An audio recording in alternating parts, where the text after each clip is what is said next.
بلوچستان کے شہر تربت کے علاقے ابسر میں نامعلوم مسلح ملزمان نے ایک گاڑی پر گھات لگا کر اندھا دھند فائرنگ کر دی، جس کے نتیجے میں مقامی لیڈی پولیس کانسٹیبل شکیلہ زوجہ سلیل موقع پر جاں بحق ہو گئیں، جبکہ ان کے شوہر سنیل ولد شفیق اور 7 سالہ بیٹا ابیاس زخمی ہو گئے۔ پولیس کے مطابق گاڑی میں موجود 8 ماہ کا بچہ معجزانہ طور پر محفوظ رہا۔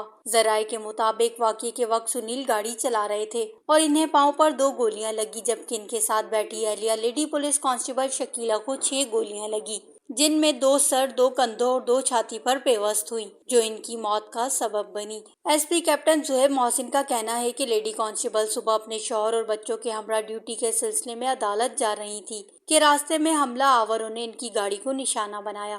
ذرائع کے مطابق ملزمان موٹر سائیکل پر سوار تھے۔ فائرنگ کے بعد ملزمان موقع سے فرار ہونے میں کامیاب ہو گئے، جبکہ علاقے میں شدید خوف و ہراس پھیل گیا۔ پولیس کے مطابق متاثرہ خاندان کا تعلق تربت بازار سے تقریباً 20 کلومیٹر دور شہرک سے ہے، تاہم وہ گزشتہ چند برسوں سے شاہ آباد ابسر تربت میں رہائش پذیر تھے۔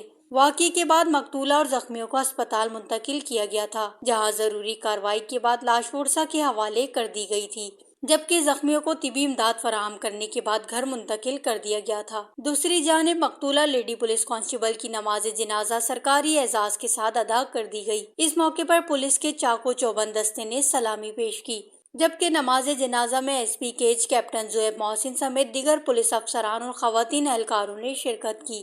S P Kech captain Zohaib Mohsin نے واقعے پر گہرے افسوس کا اظہار کرتے ہوئے کہا کہ حملے کی باریک بینی سے تحقیقات جاری ہیں اور ملزمان کی گرفتاری کے لیے مختلف مقامات پر چھاپے مارے جا رہے ہیں۔ Wash news, cage.